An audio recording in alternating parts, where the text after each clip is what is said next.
소년 삼국지 제57에 흔들리는 전선, 고독한 영웅. 황하를 건너 원소의 영토에 들어선 관우와 장비는 마침내 유비와 재회했다. 삼형제의 재회는 혼란스러운 시대 속에서 다시금 빛을 찾으려는 희망의 불씨였지만 유비는 초췌한 모습으로 원소의 냉대와 무력감에 시달리고 있었다.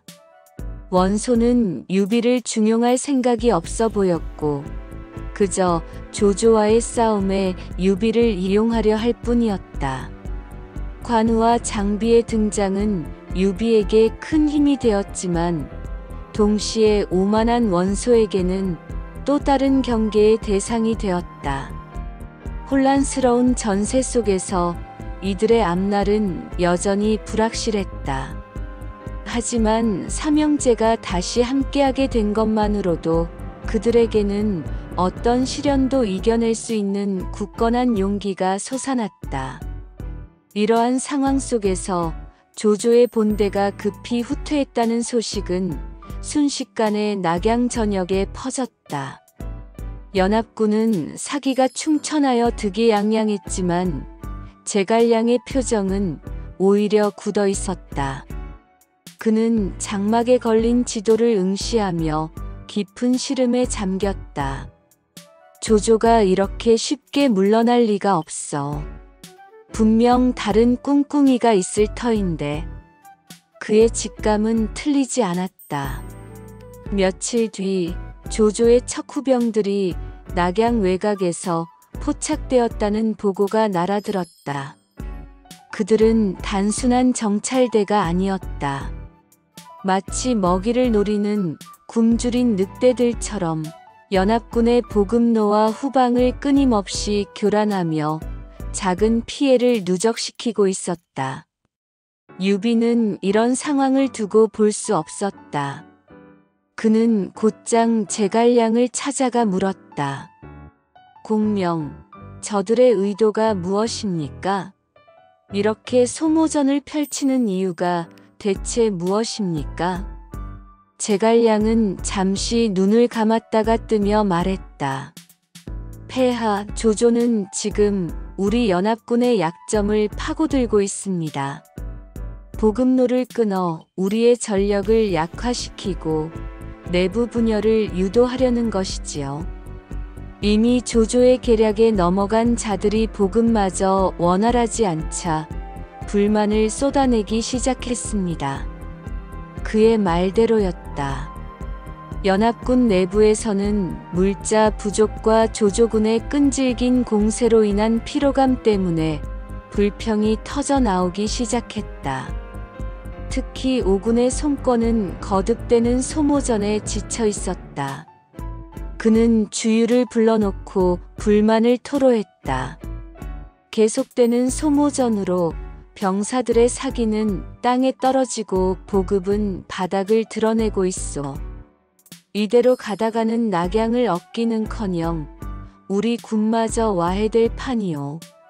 유비군이 미끼가 되어 조조군을 유인하는 동안 우리는 후방을 공격해 조조의 퇴로를 차단해야 합니다. 주유는 손권의 조급함에 동의하지 않았다. 주군, 조조는 결코 쉬이 물러설 위인이 아닙니다. 지금은 때를 기다려야 합니다. 하지만 손권의 고집을 꺾을 수는 없었다.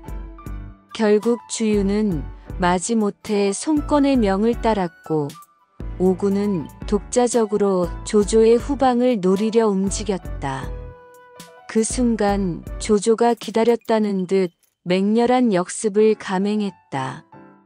조조의 정예 기병대가 걷잡을 수 없는 기세로 오군을 덮쳤고 미처 대비하지 못했던 오군은 큰 피해를 입으며 퇴각할 수밖에 없었다. 이 소식은 연합군 전체에 충격을 주었다. 그 시각 낙양 성벽 위에서 관우는 묵묵히 전장을 내려다보고 있었다. 그의 곁에는 장비가 심각한 표정으로 서 있었다. 형님, 조조 녀석의 꼼수가 끝이 없구려. 게다가 오나라 녀석들까지 저 난리를 치니 답답해 죽겠습니다. 관우는 말없이 고개를 끄덕였다. 그의 눈에는 조조군의 움직임이 선명하게 들어왔다. 그들은 단순히 소모전을 펼치는 것이 아니었다. 끊임없이 연합군의 방어선을 시험하고 약점을 찾아내고 있었다.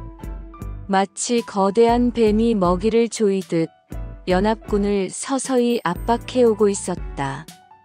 조조는 분명 낙양을 포기하지 않았을 것이다. 지금의 소모전은 우리를 지치게 만들고 결정적인 순간을 기다리는 것에 불과해. 관우의 목소리에는 단호함이 묻어 있었다. 그럼 형님, 이제 어떻게 해야 합니까? 장비의 눈빛에는 걱정이 가득했다. 관우는 멀리 펼쳐진 들판을 응시하며 말했다. 조조가 노리는 것은 우리의 분열과 사기 저하이다. 우리가 흔들리면 조조에게 기회를 주는 셈이 된다. 지금은 오직 믿음을 가지고 버텨야 한다. 그러나 그의 마음속은 복잡했다. 연합군의 사기는 갈수록 떨어지고 있었고 보급은 불안정했다. 낙양 성안에서도 불평과 불만이 터져나오기 시작했다. 관우는 매일 밤 병사들의 사기를 북돋우고 방어선을 점검하며 고군분투했다. 그의 고독한 싸움은 계속되고 있었다. 다음 날 새벽 조조군은 낙양 성벽을 향해 대규모 공격을 감행했다.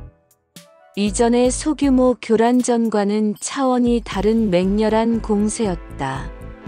굉음과 함께 공성탑이 성벽에 다가왔고 수많은 병사들이 구름처럼 성벽을 기어올랐다. 관우는 직접 선두에 서서 병사들을 지휘했다.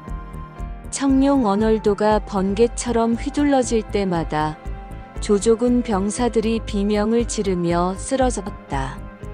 장비 또한 익덕모를 휘두르며 맹렬하게 싸웠다. 유비군 병사들은 두 장군의 활약에 힘입어 필사적으로 성벽을 지켜냈다. 그러나 조조군의 공세는 끝없이 이어졌다. 물밀듯이 밀려오는 적들 앞에서 유비군은 조금씩 밀리기 시작했다. 병사들의 얼굴에는 피로와 절망감이 스쳐 지나갔다. 그때 제갈량이 관우에게 급히 전령을 보냈다. 운장, 서쪽 문이 위험합니다. 조조의 주력이 그곳으로 향하고 있습니다. 관우는 잠시 망설였다. 동쪽 문을 지키는 것도 쉽지 않은 상황이었다. 하지만 서쪽 문이 뚫리면 낙양은 그대로 함락될 위기에 처할 것이 분명했다. 장비, 동쪽 문을 부탁한다. 나는 서쪽 문으로 간다.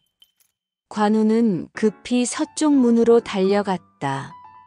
그곳에는 이미 조조의 맹장 허저가 이끄는 정예 부대가 성벽을 거의 장악하고 있었다. 허저는 거대한 철퇴를 휘두르며 유비군 병사들을 압도하고 있었다.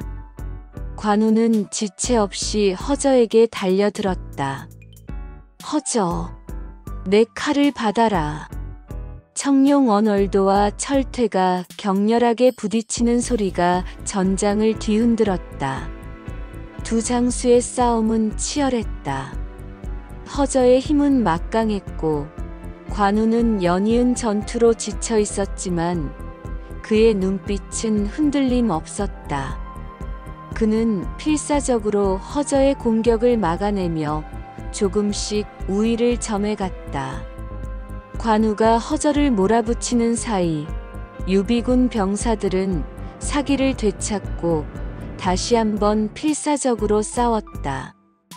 간신히 서쪽 문이 위기를 넘겼지만 낙양의 전선은 여전히 위태로웠다. 조조는 물러났지만 낙양을 둘러싼 싸움은 이제 시작에 불과했다. 과연 삼형제는 이 위기를 극복하고 낙양을 지켜낼 수 있을까? 혼란스러운 전세 속에서 이들의 앞날은 여전히 불확실했다. 하지만 삼형제가 다시 함께하게 된 것만으로도 그들에게는 어떤 시련도 이겨낼 수 있는 굳건한 용기가 솟아났다. 소년 삼국지 제57화였습니다. 구독, 좋아요는 연재에 큰 힘이 됩니다.